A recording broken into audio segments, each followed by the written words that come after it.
J'ai toujours fait de la vidéo, moi, depuis très longtemps. Au commencement, j'ai fait de l'acrobatie moto, j'ai fait du stunt. J'ai fait du roller à haut niveau. J'ai fait d'autres petits boulots alimentaires et ensuite, je me suis lancé dans la prod vidéo, dans la réal. Et le FPV, en fait, est venu petit à petit parce que je voulais mettre une plus-value dans mes réalisations. Non, non, parce que ça va évoluer, en fait, ça va évoluer tout le temps. Du coup, en fait, il y a toujours des trucs à découvrir. Je connaissais Damien Gans, Blackbird, et en fait quand j'ai vu qu'il y avait vraiment un truc à faire en cinématique et tout, que ça commençait un petit peu à popper à différents endroits de la planète, c'est là où j'en suis arrivé avec dans le FPV en fait, grâce à lui. Alors grâce, tu vas te calmer Blackbird si tu vois cette vidéo, mais une grosse partie revient pour son amour qu'il a porté pour moi. Absolument pas. J'ai trop de choses à faire. Ça prend 5% de mon activité. C'est juste un petit truc en plus. J'ai une caméra fantôme pour faire du slow-mo par exemple. À un moment, ça, c'était un peu mon activité. Là, clairement pas. Et oui, ça me permet un petit peu de mettre du beurre dans les épinards.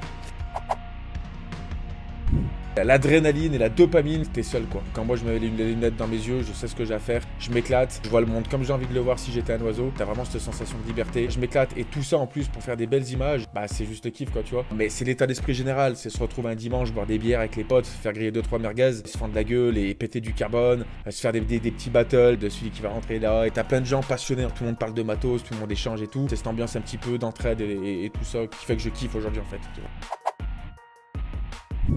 Ah, en France, oui. Ah oui. Ah bah oui. Loi, etc. qu'il faut respecter d'ailleurs. Faut arrêter d'être hypocrite. 90% de nos rushs qu'on met juste pour le plaisir, c'est pas très légal. Il y aura toujours un truc à trouver, d'accord? Sur ces petits trucs-là, il y a pas mal de gens qui vont t'attendre au tournant et qui vont essayer de faire des trucs un peu cons. C'est plus ça en fait, qui va bloquer des choses. J'ai le studio, mais je peux voler à l'intérieur en fait avec les ciné-whoop pour faire un peu le con. Il y a des bandeaux déjà, donc on peut tous voler dans des vieilles usines désaffectées et tout. J'ai déjà beaucoup à m'occuper, je fais de la prod en studio, je m'occupe toujours parce que j'ai beaucoup de travail. Le sport extrême, la post-prod et les effets spéciaux, c'est aussi mon milieu de prédilection. Tout ce qui va un petit peu gonfler mon adrénaline, je suis preneur. Voilà, j'aime les belles choses, j'aime les belles images, j'aime la bouffe, j'aime le fromage aussi, j'aime le sport. Je fais beaucoup de sport aussi, je kiffe ça. Ça commence à se démocratiser un petit peu. Il y a de plus en plus de gens qui font soit de la photo, soit de la vidéo, qui se mettent à faire du drone, etc. Mais par rapport à mon entourage, de moins en moins. Ils ont un petit peu ce côté aussi, j'aime les belles images, etc. Donc ça se retrouve un petit peu. Je les monte pas déjà. Moi en fait en vrai je m'en bats les couilles de quoi avec quoi je vole. J'ai toujours essayé du matos qu'on m'a conseillé dès le début, fonctionnel. L'esthétique je m'en bats les couilles. Malgré qu'il soit relativement propre parce que c'est du Doge et que c'est du Vega et que c'est du Gravity, donc ça reste des putains de belles machines, très esthétiques mais surtout très fonctionnelles. Faut pas que ça me fasse faux bon le jour du tournage. J'aime pas quand il y a des couilles et j'aime pas le bidouillage, donc faut que ça fonctionne. Donc c'est pour ça que je laisse des professionnels s'occuper de ça. Je rêve quand je mets mon masque. Ah, c'était pour ça. Absolument pas. Moi, je fais du cinématique. Alors après, moi, je vais avoir le regard réel. Je vais avoir le regard artistique que peut-être certains pilotes n'auront peut-être pas. Attention. Moi, mon métier, c'est de faire de l'image. C'est pas de piloter à l'origine. C'est pour ça que c'est compliqué. Mon style de pilotage va aller en fonction de ce que je vois. Donc automatiquement, il y a un style qui va rentrer un petit peu dans mon pilotage. Ah, il y a un truc quand même. Il y a un truc. Moi, on me le dit souvent. Ouais, machin. Non, en vrai, j'aime bien les grosses amplitudes. J'aime bien, en fait, vraiment changer la dimension. Tu vois, faire des gros reverse et tout. In-out, en fait, j'aime bien aussi mettre toujours un petit effet pour pouvoir faire des sorties et des entrées de transition. Des gros éjects jusqu'à prendre un arbre dans le cul en fait, des gros wall rides. J'en fais au moins une fois ou deux par session. Par rapport à ma communauté, pour le nombre de messages que je reçois, il y a vraiment beaucoup de vidéastes qui commencent à s'en préoccuper. Les sponsors, il y en a de plus en plus. Des marques, il y en a de plus en plus. Je le vois en tant que mec qui a quelques sponsors. Quand t'as des retours d'une boîte avec qui t'es en partenariat, qui dit putain cool, là ça se vend bien ça, tu sais que ça pousse derrière. Ça évolue aussi sur les vidéos, tu vois, il y a de plus en plus de mecs qui font voler des grosses machines, plus grosses caméras. Il y a des projets de plus en plus ambitieux, ça commence à arriver dans le cinéma, ça commence à arriver dans la pub, même, on voit de plus en plus dans les clips, et c'est comme ça qu'on voit que ça évolue. Il y a quelques médias qui commencent à s'y intéresser. Vous verrez la télé bientôt. Non mais en vrai, ça je l'ai vu en fait dans le stunt. C'était un truc qui était très impopulaire à l'époque. Ça a explosé d'un coup. Tu commences à avoir de l'argent dans le milieu, des sponsors. Et tout ça fait que tu sais que ça veut dire qu'il y a un engouement derrière. Aucun objectif. Ça va peut-être faire prétentieux, alors pas du tout, mais je veux rien de plus, je veux pas voler mieux. Si je veux voler mieux, bah non, c'est juste mon spot qui va être différent. Après, l'artistique, t'as beau être le meilleur pilote du monde, comme je dis, si t'arrives pas à avoir une ligne, etc., ça fera pas grand-chose. Donc moi, mon objectif, c'est de savoir manier ma machine correctement, sans mettre en danger les autres ou ce que je suis en train de faire, d'être vraiment safe au maximum et de pouvoir m'éclater. De ouf. Je fais beaucoup de close-up parce que maintenant je fais des trucs où je suis sujet à être en extérieur et à rentrer à l'intérieur. Quand tu arrives à l'intérieur, que des fois tu vois la côté de trucs qui coûtent cher par exemple, même si t'es assuré, faut pas faire le con. Faire le kiki sur des open field, c'est très beau, mais quand tu commences à arriver, que tu fais une belle ligne avec de l'amplitude et qu'à la fin t'atterris dans un truc qui est vraiment tight, c'est là où justement t'apprécies le vol et tu dis putain c'est cool. J'ai plus de confiance en moi. Tu te dis ouais ça je sais le faire, je l'ai déjà fait ici. C'est juste de l'expérience qui peut-être commence à rentrer. De dire qu'il y a du progrès, non, mon pilotage sera toujours le même je pense. Ça me suffit largement et j'ai même pas peut-être la prétention et l'ambition de progresser, tu vois.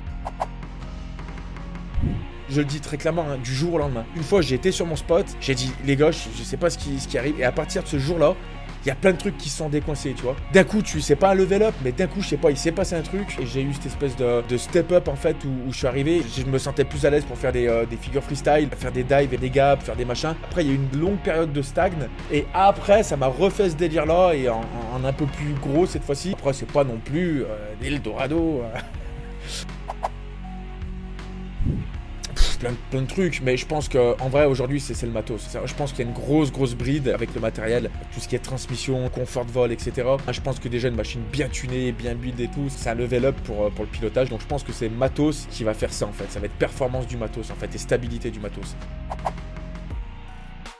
C'était à Saint-Étienne, je pense, la première vague de confinement, et qu'on a eu toutes les autorisations et toute la sécu pour faire ça. Et je te jure, quand t'arrives dans ta ville natale, qu'on te dit tu fais ce que tu veux, en respectant les lois bien évidemment encore, mais c'est comme si tu allais sur GTA, que tu prenais l'avion de chasse, God Mode, t'enlevais tous les gens au sol, et vas-y, nique lui sa mère, tu vois. Et après c'est abusé. L'œil du pilote de drone FPV, quand t'es dans un endroit, quand tu vois un bâtiment et tout, on a tous ce regard de ligne de se dire putain là j'enverrais bien un power loop et tout.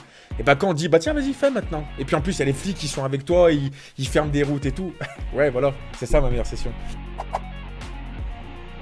Des fois tu t'arrives à rien, tu fais de la merde, t'es là, t'as froid, tu claques des dents et tout. Il y a pas longtemps j'ai perdu un quad, enfin quand t'as un gros crash et tout, que tu craches tout le temps, ça le fait des fois. Ouais, mon spot préféré que j'ai fait, que je retournerai jamais, Avatar Mountain en Chine, c'était ouf. Ouais, la muraille de Chine, c'est quand même ouf. Quand tu vois ce que tu vois dans tes lunettes, que t'es au-dessus, c'est des spots où tu dis profites-en parce que tu vas pas le voir souvent, c'est ça. Mais après, j'ai eu la chance de voyager un petit peu aussi et j'ai fait quelques gros spots très stylés. La Grèce, c'est incroyable, j'ai volé au-dessus du volcan, des images qui vont sortir d'ailleurs bientôt, j'ai fait une pub. Des spots où tu te dis physiquement, si t'es pas en l'air, c'est pas ouf, mais quand t'es en l'air, voilà, tu vois toute la splendeur du truc. Chez moi, c'est ouf. Je peux m'entraîner vraiment à tous les trucs, c'est freestyle, c'est cinématique. Le spot où je suis tout seul, où il y a les potes avec des merguez, des bières et tout le monde délire, c'est peut-être celui-là mon spot préféré. Tour Eiffel interdite, hein. Bientôt on verra. Une grosse coulée de lave, ça pourrait être très chouette. Ce gros gouffre au Mexique là où il y a un film là, je crois que c'est Sanctum. Ça peut être stylé, ça va vraiment être des trucs naturels mais puissants. Les icebergs, c'est un projet que j'ai aussi qui va se faire d'ailleurs. Ça c'est beau aussi, tout ce qui est vraiment, tu vois, mer nature, tu vois, truc vraiment qui impose. Après ouais, Times Square, des gros trucs de fils de pute interdits en fait. Des trucs vraiment interdits, survol de public ou des trucs bizarres comme ça, j'y arriverai pas. Au-dessus d'une décharge publique où ça pue la merde, je sais pas. Je pose le sac, j'enlève, je mets mes lunettes sur la tête et j'y vais. Par contre, si je suis en presta ou si c'est pour une vidéo, j'arrive sur le spot que j'ai déjà spoté avant sur Google Earth Studio. Je m'imprègne du truc, me dire là si je passe là, est-ce que ça fait une belle ligne? Si je ressors par là, est-ce que ça va matcher avec le plan d'après? Faire des trucs qui soient un peu techniques pour le grand public, pas trop vomitifs pour le grand public. Et ensuite, bah j'y vais quoi, tu vois. Je regarde le spot une dernière fois s'il était vraiment cool, mais je vérifie mes plans. Je regarde si j'ai rien oublié en fait, et après, c'est bon, tout le monde est là, y a pas de mort, eh ben allez, on y va. Blackbird, Damien Gans, j'ai vraiment commencé avec lui. J'ai discuté beaucoup avec Pablo aussi, Pika, Arcy, Pierre Meunier, David de Culture, Malo Joanneau avec son père aussi Pyro, Tanguy, Booba, Fred Do, mon petit Nat aussi, Huntno FPV, les copains quoi, tu vois en fait, Studio Sport, parce que moi je pense que c'est avec eux bien avant le FPV aussi, après les sponsors bien évidemment. Je vais oublier les noms, ça va faire des dramas. Est-ce que ça serait pas culotté de ma part de dire que je peux aider les gens? En matos, faut pas oublier que je suis une bille. Mais je peux orienter. Donc on me dit, ouais, t'as quoi comme FC? Bah ouais, je vole avec du moteur. T'as quoi comme moteur? Bah je vole avec ça. T'as quoi comme frame? Bah ouais, bah excusez-moi, je vais mettre en avant le mec qui me sponsor. Hein. Là, les mecs ils disent, ah putain, les enculés, non, c'est pas vrai, c'est pas le meilleur frame, je m'en branle de ça. Tu peux même me passer un clavier, coller 4 moteurs, je vole avec. Et j'enlèverai le gélo en plus, parce que je suis bon en post-prod. Je les aide au maximum. Le problème, c'est que je reçois quand même beaucoup de messages. On peut pas aider tout le monde, c'est ça le souci. Mais quand tu vois que le mec, il commence sa phrase par une majuscule, que c'est ponctué, tu sais que le mec il va s'investir à fond, lui tu l'aides. Ça va être du vidéaste, ça va être du JR Ali, du Ben TK, Colder, Corridor Digital, Primitive Technology, j'adore ce mec. Celui qui fabrique des cabanes avec rien du tout, il arrive à m'extraire du métal en fabriquant des trucs juste avec de la terre et tout. Tout ce qui gravite un petit peu autour de mon travail aussi. Il y a tellement de gens que je connais pas qui sont inspirants et en plus qui sont nobody, tu vois. Et le travail qu'ils font, tu dis, waouh, ces mecs-là, c'est des monstres. Finky, j'aime vraiment sa façon de voler. Air Blaster, Mr Steel, Rotor Riot, Bardwell, Nicolas Gaillard, Gab 707. Salut Gab. Johnny, oui, forcément un petit peu. Je vais regarder le travail de loin un petit peu, mais je suis tellement à des années-lumière d'être dans le game en fait. De dire à lui va m'inspirer, je vais voir une vidéo arriver. Tu vas trouver des vidéos cool. Est-ce que je vais m'inspirer de son style? Jamais. Parce que j'ai essayé d'élaborer mon propre style, mes propres montages vidéo. Je vais plutôt être choqué d'un coup d'une scène ou d'un trick. Tu vas voir un mec faire une grosse prise de vue pour Hollywood ou un truc, tu vas dire putain stylé la prise de vue, putain bâtard il a géré. Est-ce que c'est récurrent? Est-ce que le mec est toujours level up? Je sais pas, tu vois. Mais des gens forts, ultra stylés et ultra bons, il y en a des millions par contre, ouais. Mais qui m'inspirent et qui vont m'inspirer, non. Ouais, de ouf. Non. Un petit peu, ça serait con que non en fait. Je vais inspirer ma communauté, les gens qui me suivent de très près depuis longtemps, qui veulent se lancer dans l'FPV. Quand tu vois des vidéos, quand tu vois des effets, quand tu vois des étalonnages, quand tu vois certains sound design, des transitions, ouais, t'inspires des gens. Quand tu fais une vidéo, que t'as les trucs qui passent derrière les bandes noires, que derrière t'as iFlight qui sort une vidéo de présentation de produits, qui font ça, ils sont inspirés de qui? De leurs voisins. Quand tu vois des vidéos qui ressemblent vraiment à la tienne, ça peut être l'étalonnage, ça peut être les moves aussi, ça peut être le dynamique de la vidéo, les musiques des fois, le sound design, en plus quand c'est même pas moi qui vois la vidéo, mais quand tu t'identifies dedans, qu'on croit limite que c'est ta vidéo, ah Steph, trop stylé, regarde, ta vidéo elle a été partagée là, tu y vas, tu fais, non, ah non, c'est pas moi. Bien évidemment que tout le monde peut inspirer tout le monde. Je vais plutôt regarder des tutos de grosses post-prod, comment faire ça en 3D, comment faire ci, comment faire ça. Ce qui est cool dans cette commu, c'est que même moi avec mon cercle de potes fermé, dès que t'as une question, ils sont là pour répondre, ils le savent. De ouf, la plus grosse rivalité que j'ai jamais vue de ma vie. Je suis l'avocat du diable, moi je dis ce que tout le monde pense tout bas. Je parle même pas de moi, hein, je parle même d'autres pilotes, beaucoup en freestyle surtout. Après le milieu où quand ça y est, le pognon commence à arriver, la rivalité elle a encore multiplié par 50 000.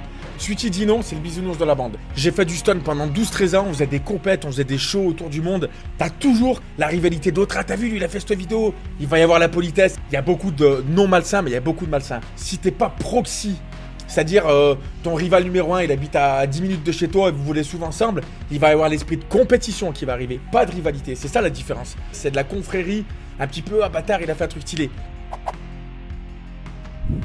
Commencez pas avec des grosses machines de ouf et pour les péter, faites pas n'importe quoi, respectez les lois. Première radio pour avoir le feeling avec ta radio et aller sur Simu. Une fois que tu commences à être à l'aise en Simu, fabrique ton propre drone. Comme ça, tu vas apprendre les termes, ce que c'est. J'ai monté mes premières machines avec Damien. Quand tu casses, tu sais réparer. Après, est-ce que je suis un bon gars pour donner des conseils? Je pense pas.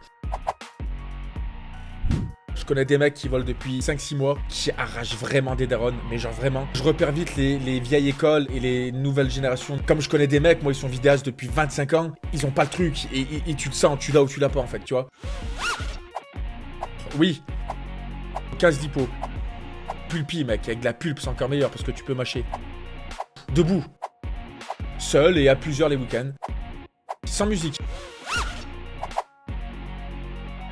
Énormément. Je suis en train de tourner une scène de film, d'un film que tout le monde va regarder et que tout le monde attend. Après de travail, de business et machin, oui, j'ai signé des très gros sponsors qui font pas du tout partie du milieu du FPV, où je vais faire des trucs incroyables avec SteadXP, avec le copain, on est en train de préparer d'autres choses, et des plus petits trucs, voilà, enfin, il y a plus costauds, il y a des choses qui arrivent, ouais. Rien et tout ce qu'il faut. Oui, c'était de la merde, mais ça va, non, je rigole, c'était cool. Gros bisous, ciao.